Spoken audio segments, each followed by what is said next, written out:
In today's world, a world buzzing with endless notifications, constant noise, and people competing to be the loudest in the room, there's a threat that often goes unnoticed, not because it's obvious, but because it's subtle. Toxic people. They don't always yell. They don't always insult. Sometimes, they smile while they drain you. They pretend to care, while they slowly erode your confidence, your calm, your clarity.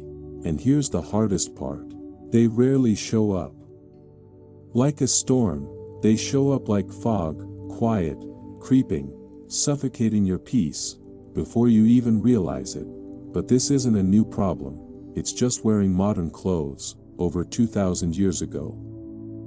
The Stoics, great thinkers like Marcus Aurelius, Epictetus, and Seneca, warned us about this exact danger. You cannot control what happens outside of you, but you can always control how you respond. That's the Stoic code, and it might just be the armor you've been needing, because toxic people feed on one thing: your reaction. They manipulate, they insult, they belittle, but none of it holds real power, until you give them permission, by reacting, as if they matter more than your peace. Now let me ask you something. What if you didn't react? What if, instead of fighting back, you stepped back? What if you could face manipulation with clarity? Handle disrespect with unshakable calm, walk through emotional warfare without losing yourself. This video is not about attacking toxic people. It's not about revenge. It's about self-protection through emotional discipline. It's about reclaiming control in a world that wants to steal it from you. Together, we'll uncover 17 Stoic strategies, powerful yet practical tools to help you identify toxic behavior early, defend your boundaries without rage, and recover your identity and peace without becoming like them. If you're ready to reclaim your power, hit that subscribe button, because the path begins now. Because this isn't just survival.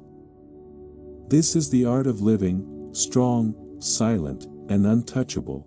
If you've ever felt drained after a conversation, questioned your worth after someone's words, or wondered why you keep giving energy to people who only take, this video is for you. Let's begin, where all protection starts, with the wall you build around your peace. And no, I'm not talking about isolation. I'm talking about boundaries. Clear, firm, non-negotiable. A boundary isn't a punishment, it's a declaration, a line in the sand that says, this is who I am, and this is what I will no longer tolerate.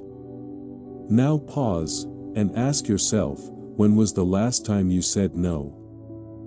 Not because you were angry, but because you were protecting your energy. The truth is, toxic people don't walk through walls, they slide through cracks, they test limits, they push, just a little, then a little more, until suddenly, you're exhausted, confused, and second-guessing yourself. That's why setting your boundaries isn't optional, it's essential. Start by asking, what behavior drains me? Is it constant negativity?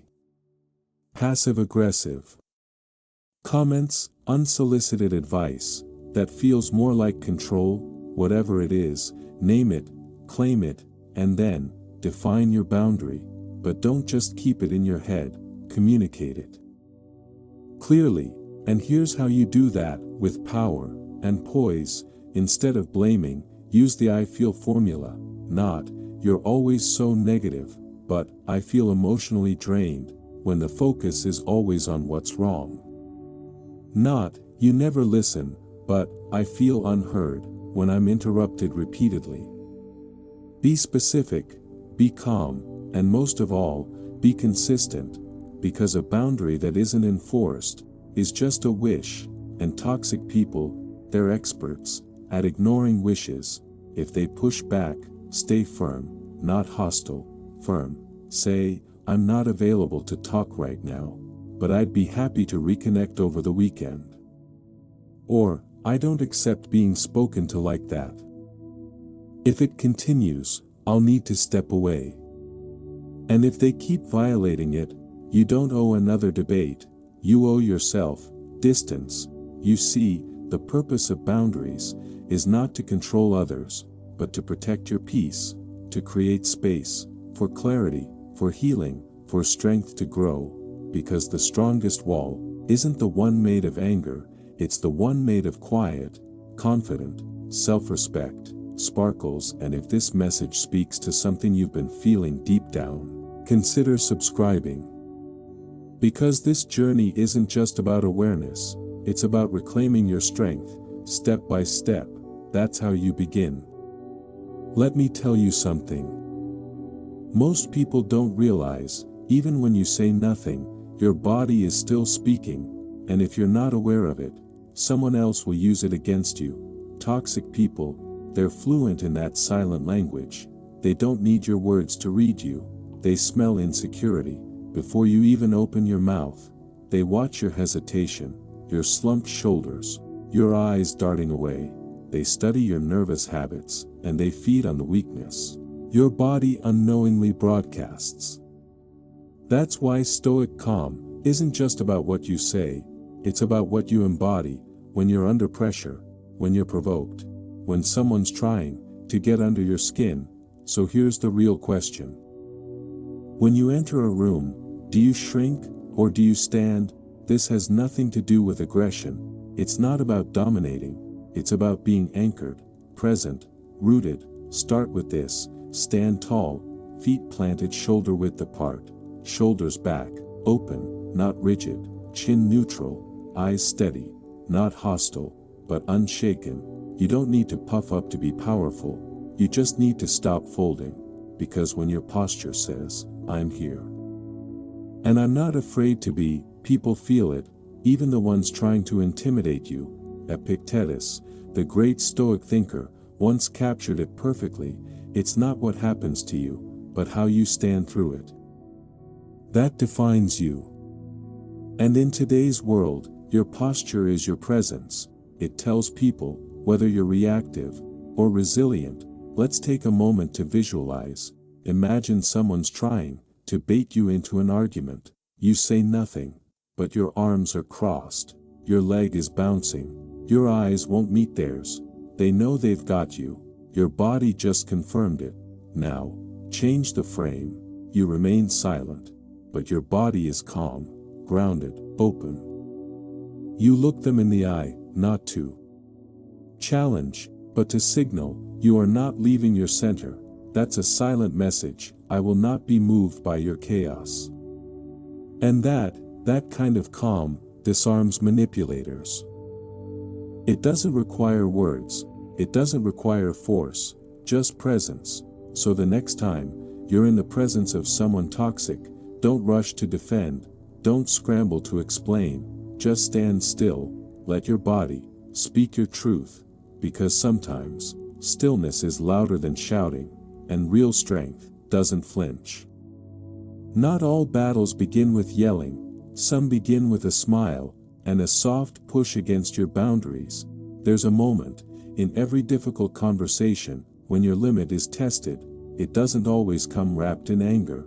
Sometimes it wears charm, other times guilt, and when all else fails, they'll reach for pressure, anything, to make you bend. Toxic people don't always storm through your boundaries. They negotiate them. They flatter you, confuse you, apply just enough emotional tension to make you question your own stance. And if you're not grounded, you'll find yourself saying yes when you mean no. Again, that's where the broken record technique becomes your quiet armor. Here's how it works. You calmly repeat your truth again and again, like a record stuck on one groove, not louder, not angrier, just unshakably clear. I understand, but I'm not available this weekend. I've already said no. That hasn't changed. I'm not comfortable with that. No justifications, no debates. Just truth, repeated. This isn't about being cold, it's about being consistent, and consistency is power. The Stoic philosopher Epictetus once said, "Freedom is the only worthy goal in life." And that includes the freedom to say no without defending it, without explaining it, because your no is enough. What makes this technique powerful is that it disarms manipulation. When they realize they can't guilt you, flatter you, or argue you out of your truth, they lose control, their tactics unravel, and their true intentions are exposed. You don't need to fight back. You don't need to raise your voice. You just need to stand still, with strength.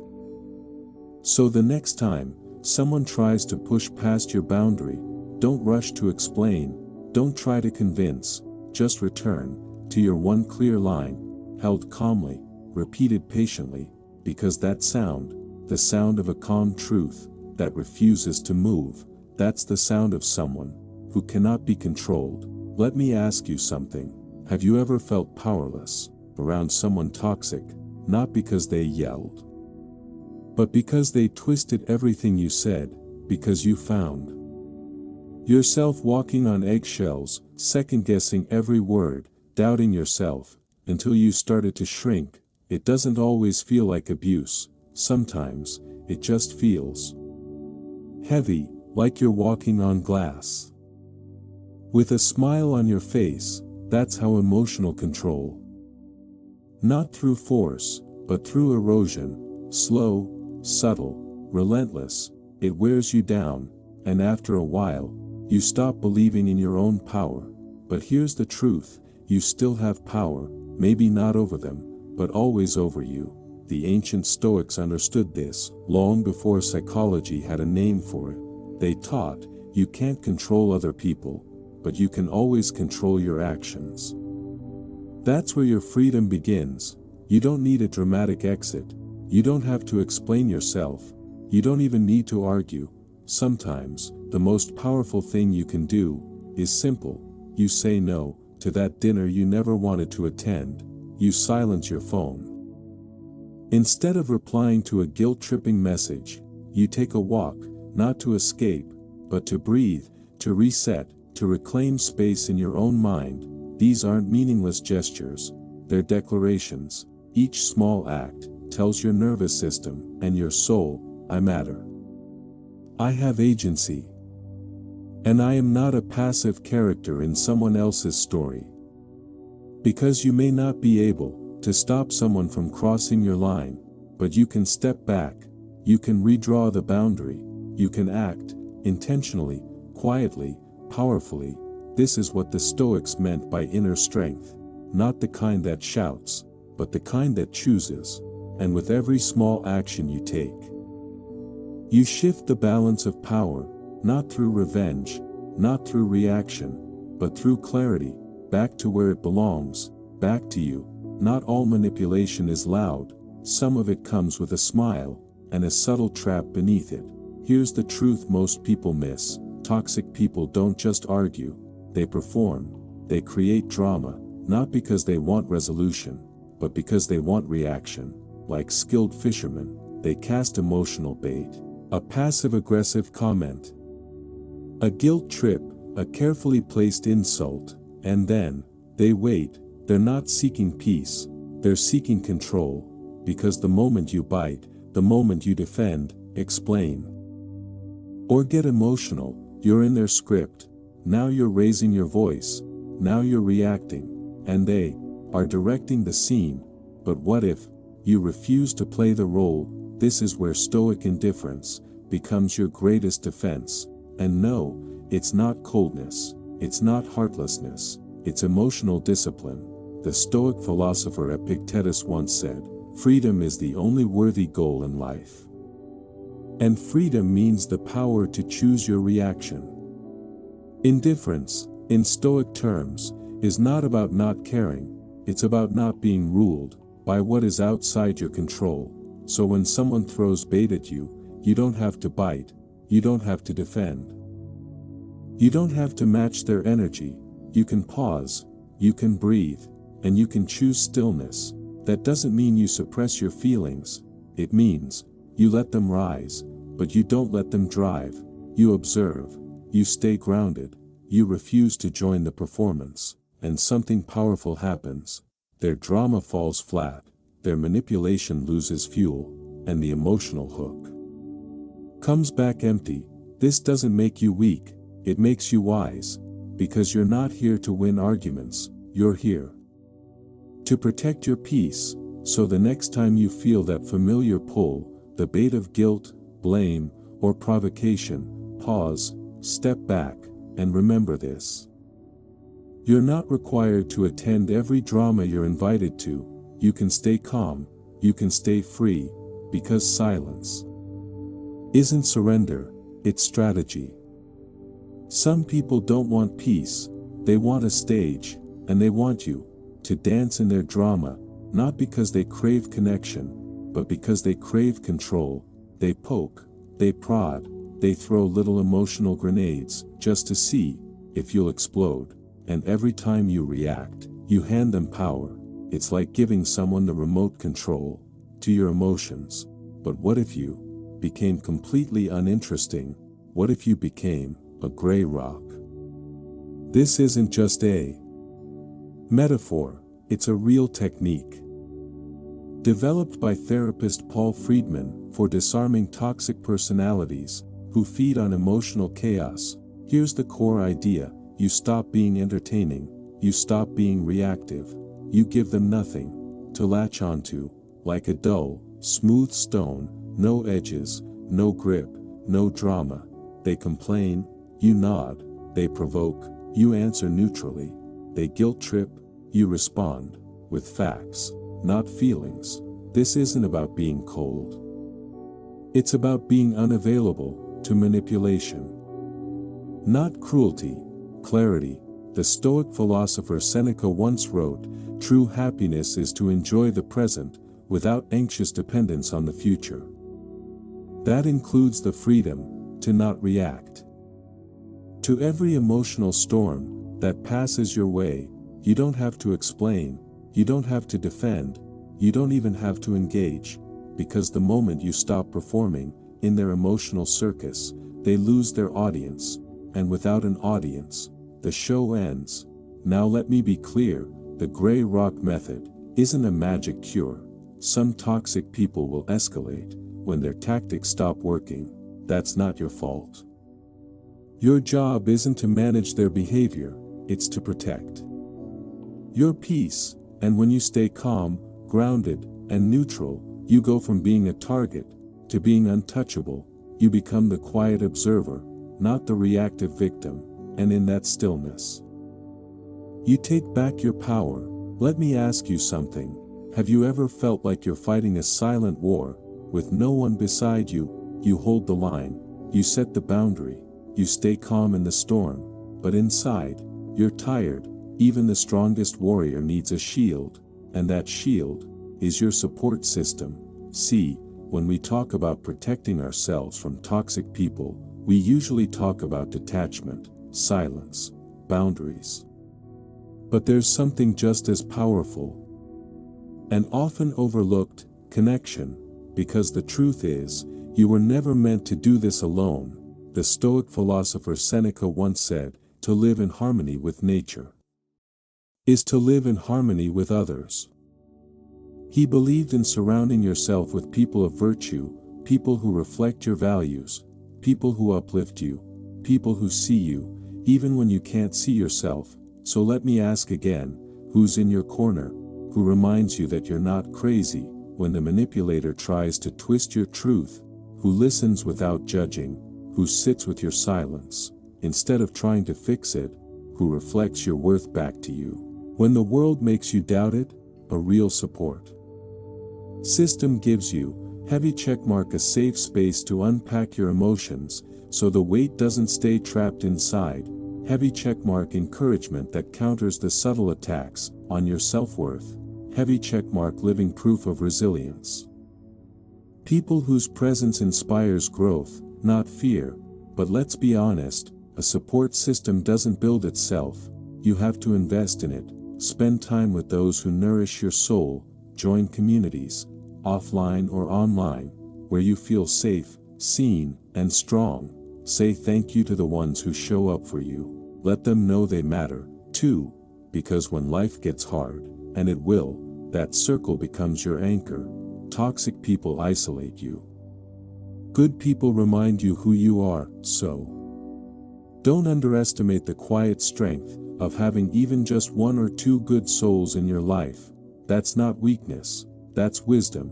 Your support system isn't just comfort, it's your emotional armor.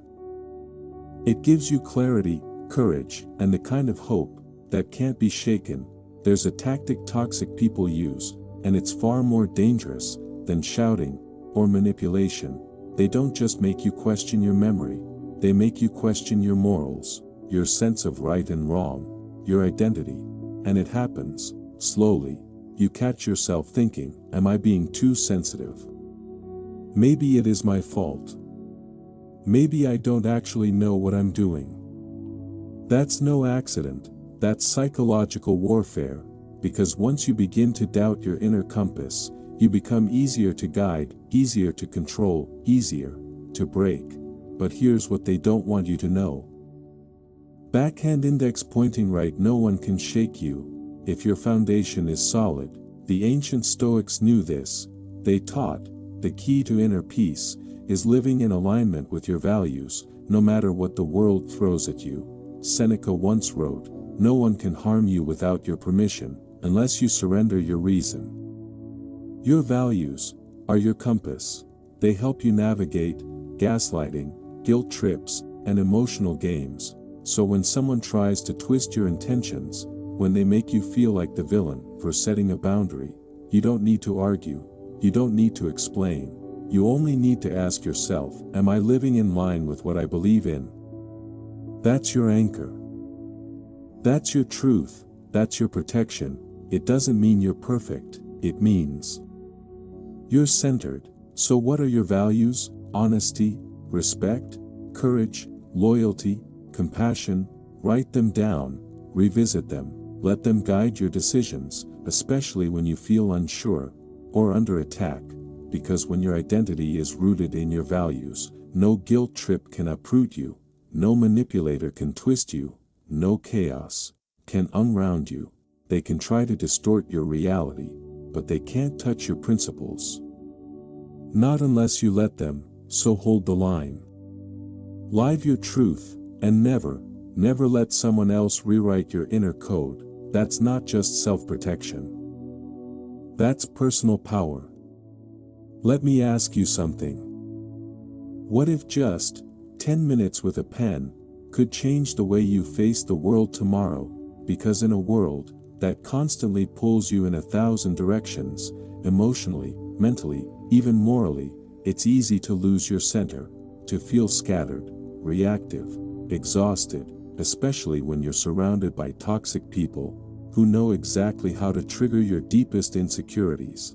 But there's a practice, quiet, simple, ancient, that can bring you back to yourself. Stoic journaling. And no, it's not about venting stress or listing your to-dos. It's about something deeper, a daily ritual of self-observation, a conversation with your own mind. Marcus Aurelius, the Roman emperor and Stoic philosopher, practiced this every day. His writings, meditations, were never meant for anyone else. They were private, raw, honest, a space where he trained his mind, sharpened his reason, and reminded himself who he wanted to be, even on the hardest days. And that's exactly what Stoic journaling can do for you. At the end of each day, ask yourself, what emotions did I feel today? When did I react? And why did I act in line with my values? Or did I let someone else steer my behavior? You're not writing to judge yourself. You're writing to observe, calmly, clearly, without shame. Because once you begin to see your own patterns, you stop being a puppet, pulled by emotional strings. You become the author of your actions. And if you've dealt with gaslighting, manipulation, confusion, this practice is your quiet counterattack. Toxic people feed on chaos, but journaling gives you clarity. It gives you space. It gives you. Over time, these quiet moments of reflection become your strongest defense. They help you respond, not react. They help you lead with reason, not reactivity. They help you grow stronger, from the inside out, So tonight, before you scroll, before you distract, just sit, breathe, and write. Even a few honest lines can begin to rebuild the most important relationship in your life. The one you have with yourself, and if you do it long enough, you'll stop just surviving, you'll start choosing who you become. That is the Stoic way.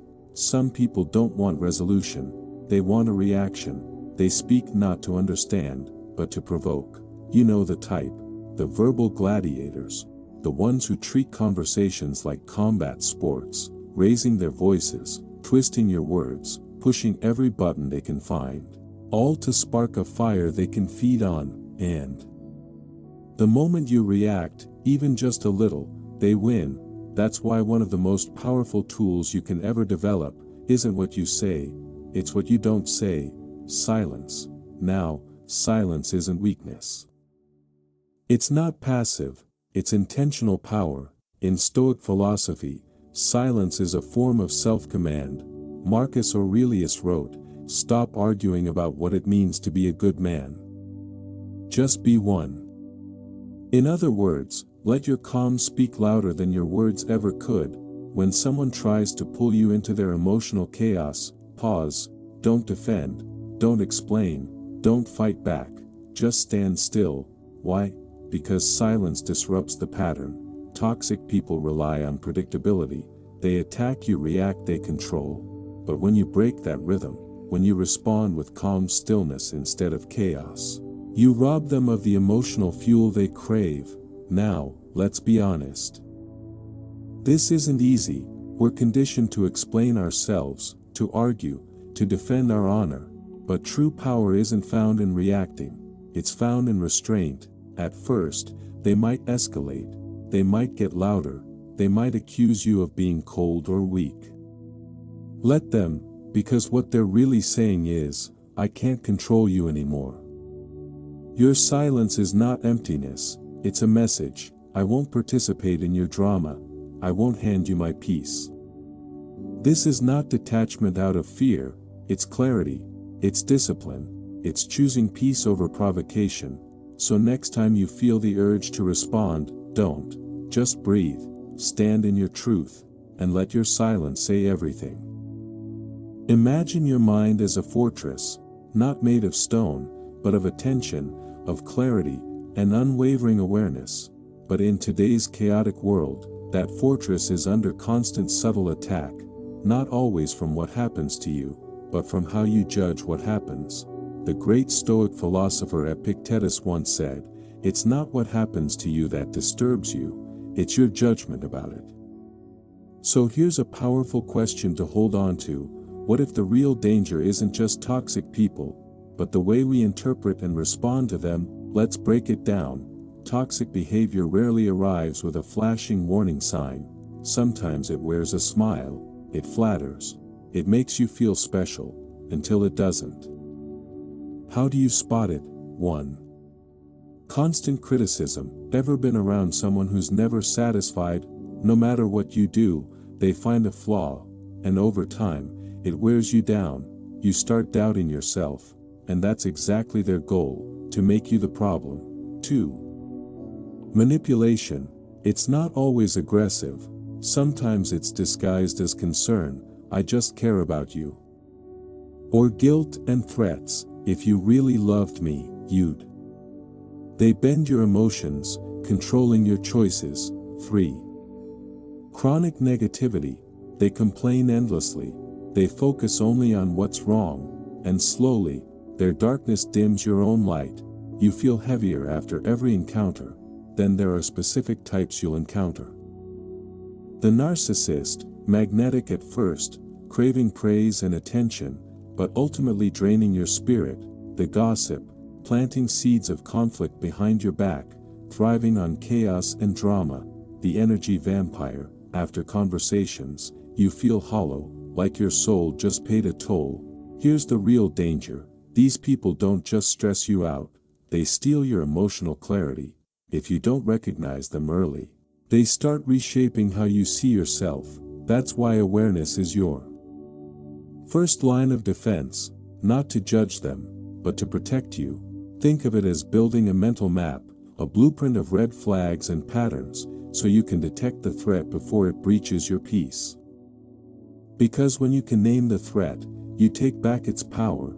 So how do you build this fortress? Start with clarity, observe without judgment, notice patterns in behavior, trust your instincts, practice grounding techniques, deep breaths, meditation, journaling, to sharpen your awareness and strengthen your mind. Surround yourself with people who uplift you, who reflect the values you strive to live by. Remember, your mind is your fortress.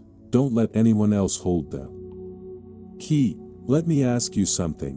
When was the last time you actually rested, not scrolled, not numbed out with noise, not distracted? I mean real rest, the kind that calms your nervous system, the kind that brings you back to yourself.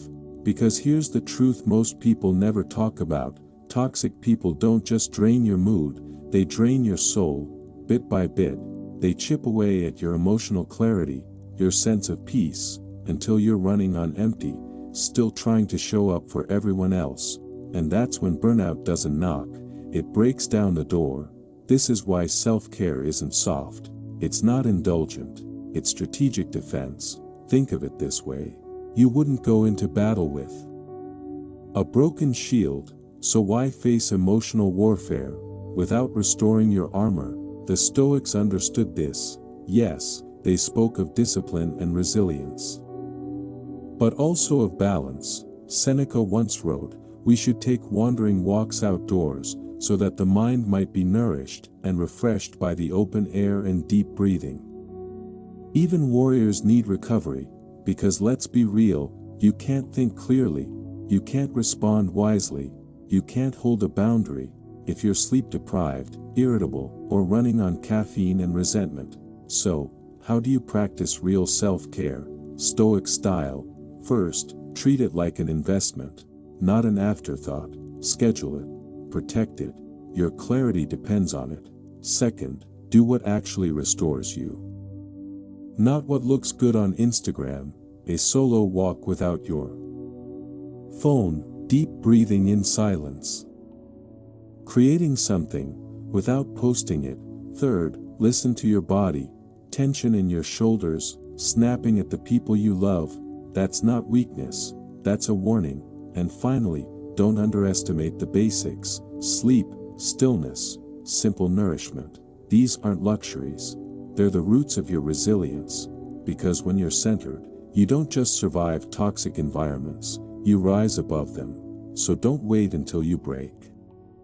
Start now, start small, but most importantly, honor your energy. Your peace is your power. Protect it like your life depends on it, because it does. Let me ask you something. Have you ever felt hijacked by emotion? Like something took over your body before your brain had a chance to speak? Your heart races, your chest tightens, your thoughts spiral. Maybe someone betrayed you, maybe someone said just the right thing to cut deep, and suddenly, you're no longer responding, you're reacting, on instinct, on autopilot, on adrenaline. But what if you could interrupt that moment? What if you could pause the chaos and reclaim your mind before the storm pulls you under? That's not wishful thinking, that's Stoicism in action. The ancient Stoics didn't preach suppression, they practiced emotional observation. Through reason, they believed emotions aren't the enemy. It's our judgments that create suffering. As Epictetus said, we are not disturbed by things, but by the views we take of them. That quote, it's not just a line, it's a tool, a circuit breaker for the mind. There was a time someone disrespected me, publicly. Every cell in my body wanted to react, my ego screamed for retaliation. But I paused, and I whispered to myself, their behavior reflects them, not me. And the urge, it faded. That's not suppression, that's power. So here's what you can do: collect Stoic phrases that ground you, write them, memorize them, repeat them until they become reflex.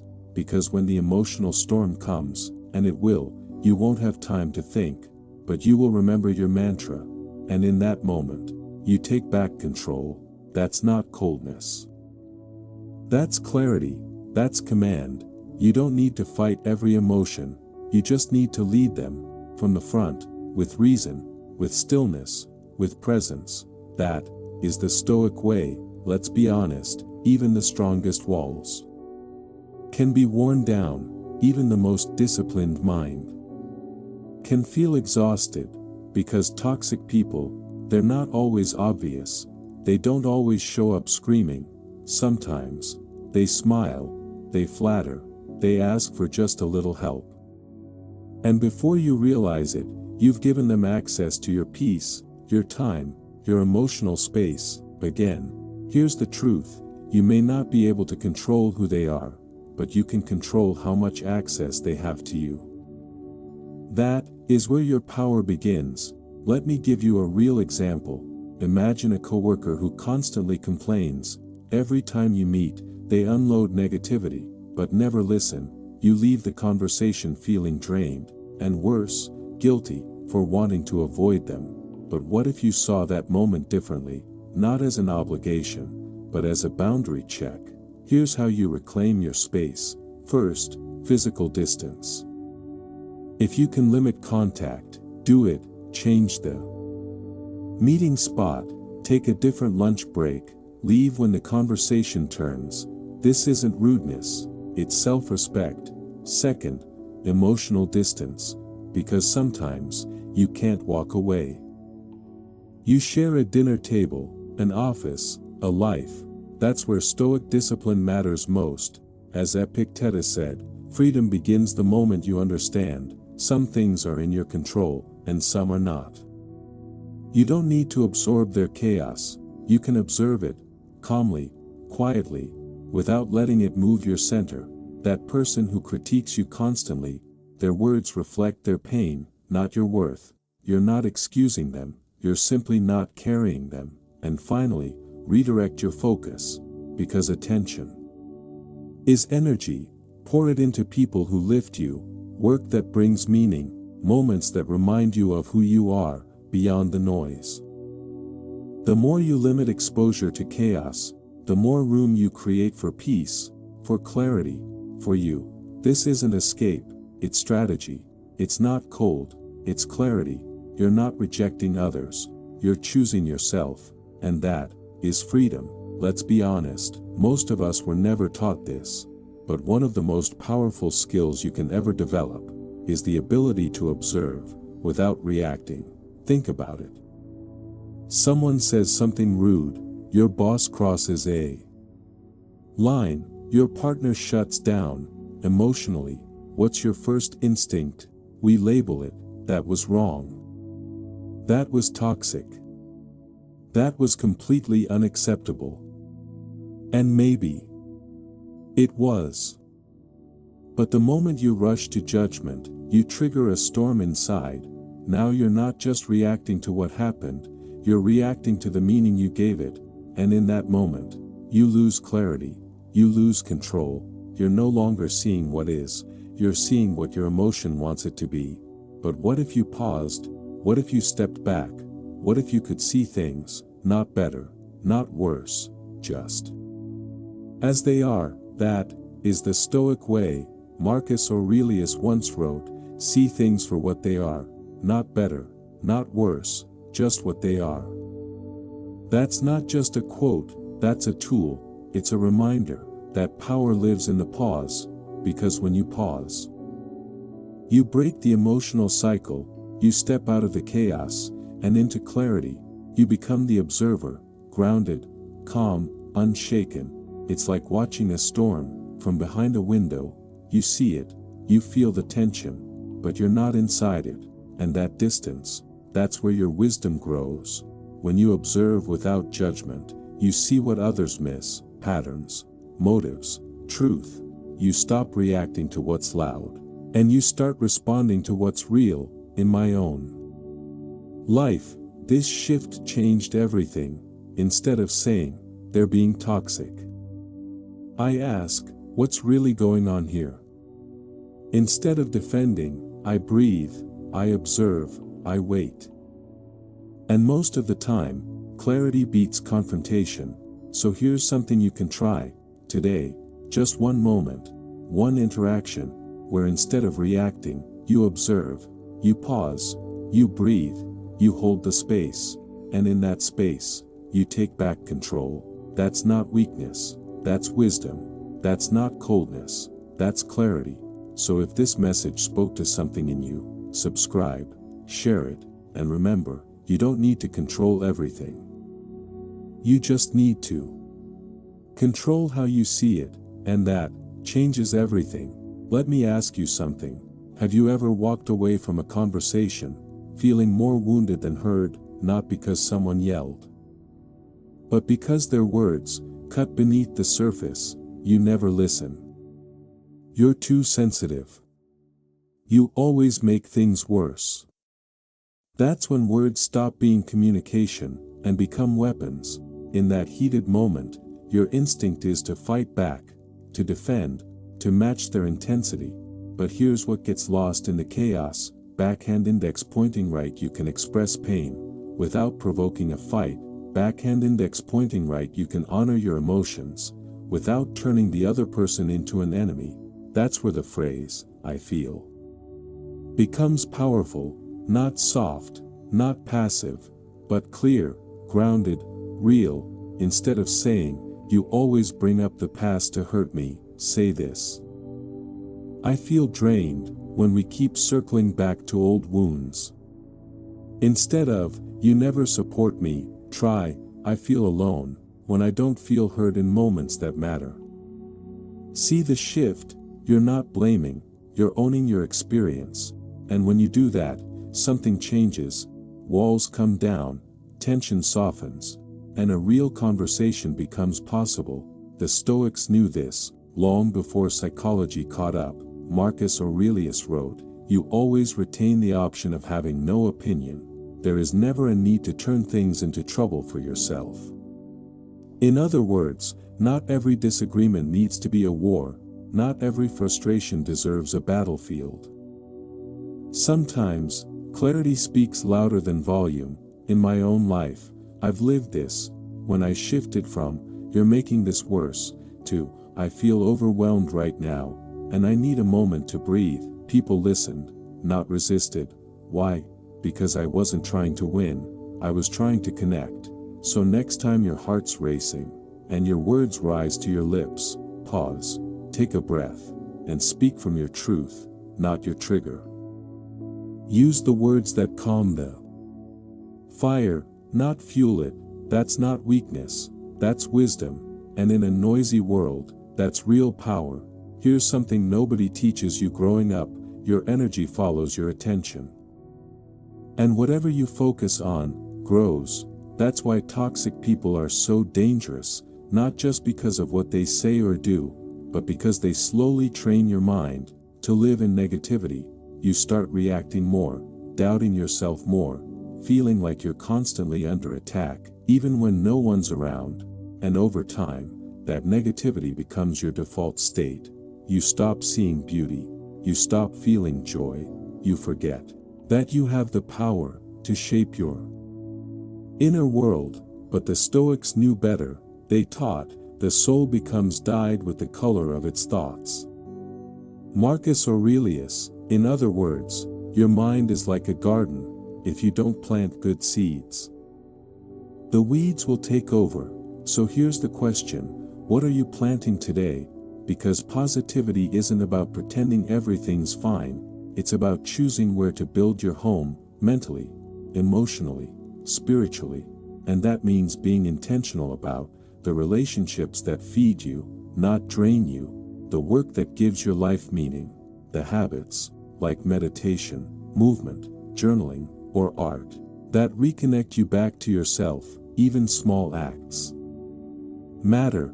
5 minutes of breath work, calling someone who actually sees you, creating something instead of scrolling, choosing presence instead of reactivity, because when the world outside is chaotic, the only true freedom you have is where you let your mind reside. And the beauty is, no one can take that from you, not the manipulator, not the critic, not the storm. You get to choose your mental home. So today, choose peace over drama. Choose growth over resentment. Choose gratitude over fear. Your mind will thank you. And so will your soul. Let's be real. When you deal with toxic people, your first instinct might be anger, frustration, even complete exhaustion. And that's normal. That's human. But the truth is, real strength doesn't look like shouting. It doesn't look like revenge. And it's not about overpowering anyone else.